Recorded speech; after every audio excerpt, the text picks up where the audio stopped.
taking a shower. It's okay. It's gonna be okay. It's gonna be okay. It's gonna be okay. Are you cold? Almost done. Done. Done. Done. Done. Done. Gigi. Ang pampanjit. So, nagda-diet ako, guys. Ito lang pagkain ko. Nilagang repolyo, grill na bell pepper or pepper na long. Ayan. 3 nilagang itlog. Tapos ito, pritong pork. Ang sausawan ko, bagoong. Pag low carb, guys, walang rice. So, parang ginagawa kong rice, itong cabbage.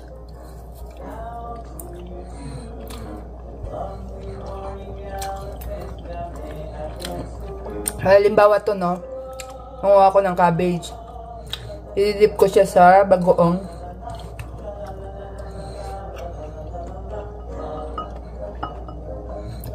Kukuha ko ng pork. Yung lang yun, guys. Lagat tayo ng itlog.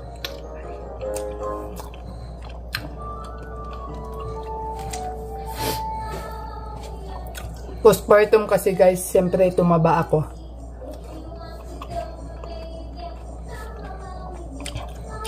Eh, may pinaghahandaan ako, guys. Kaya kailangan kong pumayat.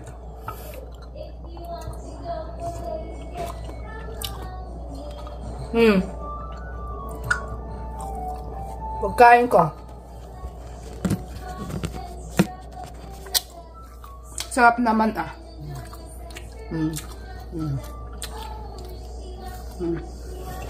Sa mga may mga sakit na dyan, diabetic, hypertensive,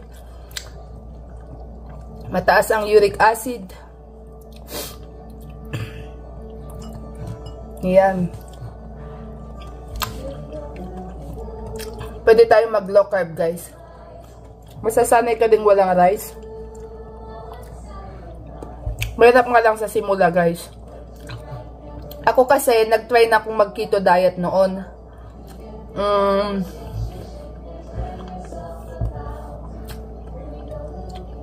Parang 1 taon. Hindi 1 taon naman. Parang kalahating taon na keto tapos nag-low carb ako. Kaya kumbaga familiar yung katawan ko sa walang rice.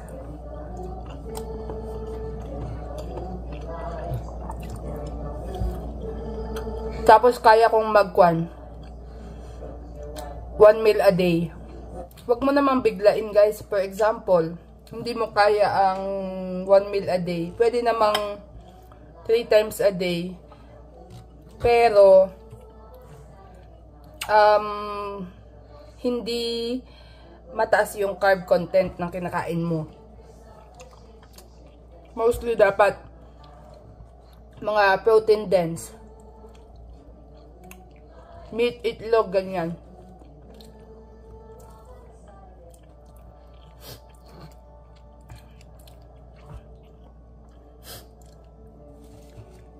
Tapos, kung medyo fat adapted ka na, pwede mong bawas-bawasan. Gawin mong 2 times a day, 2 meal a day.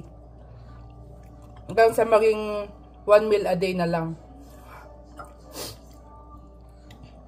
Yung fasting kasi, guys, minsan doon nagre-recover yung mga cells natin.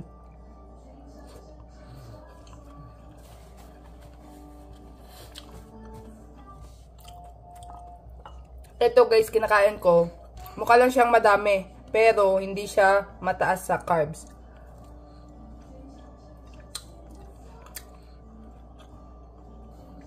Alam nyo kasi, guys, ang carb, pag na-breakdown siya sa katawan, glucose pa rin siya. So, kapag may sobra-sobra tayong glucose sa katawan,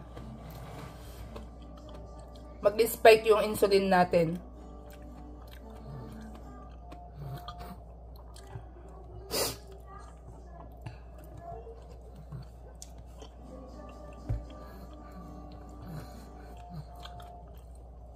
Masarap pala to guys. Itong sili. I-grill. Tapos isaw-saw sa lemon na may bagoong.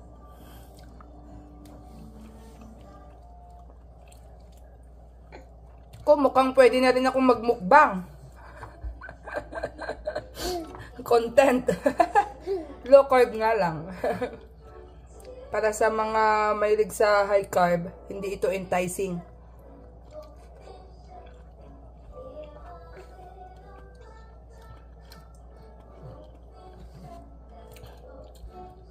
Brown egg. Ganda ng pagkadilaw. May pasok ako mamaya guys, 17 hours. Nauna na akong kumain. Ang pasok ko 4 PM. Si Nathan kasi dadating siya ng 3:30. So late na kung sasabay ako sa kanya. Kaya si daddy na lang niya ang sasabay sa kanyang kakain. 4 ang pasok ko.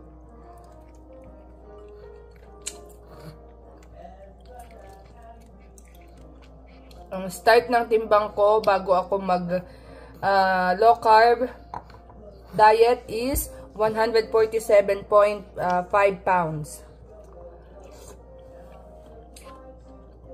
Ganda talaga oh. Ang target ko guys is 120 pounds or 115.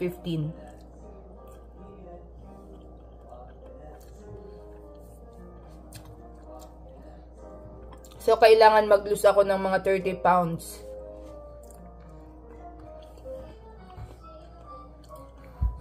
Sa mga nagsasabing hindi naman ako mataba guys, nung nagbuntis kasi ako sa pangalawa kong anak, may GD ako, gestational diabetes. So, medyo prone ako guys sa type 2 diabetes. Kaya, kailangan i-control ko yung intake ko ng sugar o mga carbs. Ayan. So, hindi rin ako guys umiinom ng mga soft drinks, mga juice, walang sweets. Ayan. Puro water lang. Aside from water, nagla-black coffee lang ako.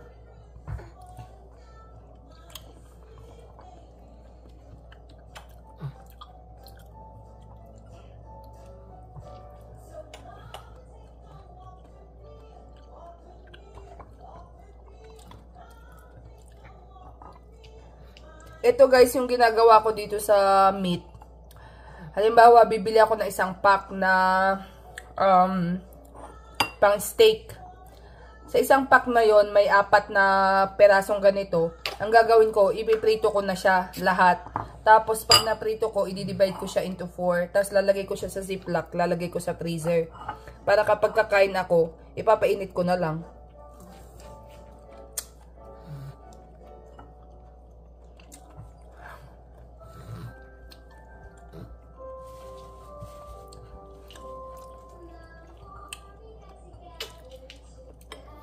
Nung nagpa-lab ako nung nakaraan guys, nagpa-lab ako kasi nga, blinag ko to noon, nagpa-lab ako kasi nung nag-check ako ng glucose, umaabot ng 170, ganyan, 160, 180. Eh, ang normal lang, nasa 140 lang dapat.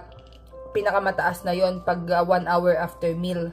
Kapag naman fasting, sa umaga, before breakfast, ganyan, dapat nasa 100 mmHg lang. Eh, minsan umaabot ng 110, 105, 107, ganyan. Eh, mataas na yon. Pero nung may ginawa silang lab test sa akin, lumabas naman na normal yung glucose ko and then functioning well naman lahat ng mga organs ko.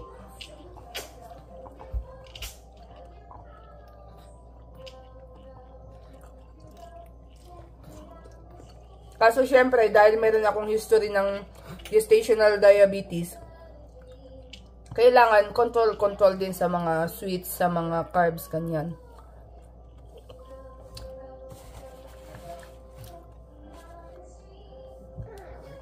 Pero tumaba talaga ako guys, kasi bago ako mabuntis sa pangalawa kong anak, ang timbang ko is 122 pounds lang. Tapos ngayon, syempre, nailabas ko na siya. Hindi na bumaba. naging 147. 47 na, tapos hindi na bumaba.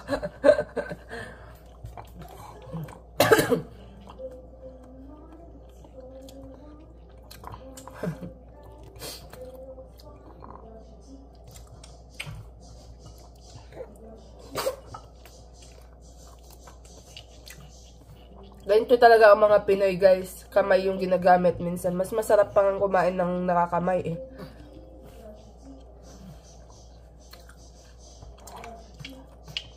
Pasensya na kung nagsasalita ako habang kumakain kasi syempre, para hindi lang yung kain lang nakikita nyo.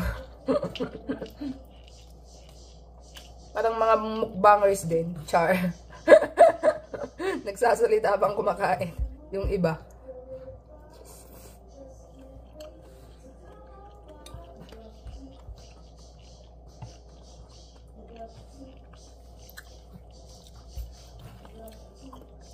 Last na itlog.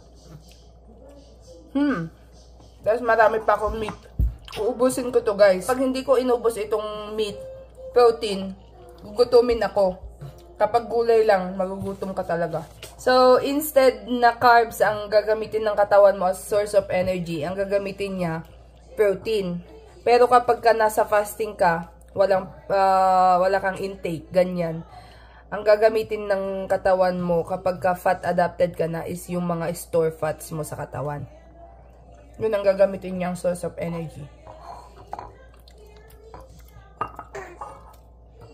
Di naman ako sobrang nagpapapayat, guys. Gusto ko lang mag-reduce ng weight kasi tumaas nga yung timbang ko, guys. Gawa nung nabuntis ako. Tapos, medyo mataas yung sugar ko. So, kailangan mag-diet ng bahagya. Hanggang dito na lang, guys. Uubusin ko to. So, yeah. Keep safe, everyone. And stay healthy. Stay healthy. Bye-bye.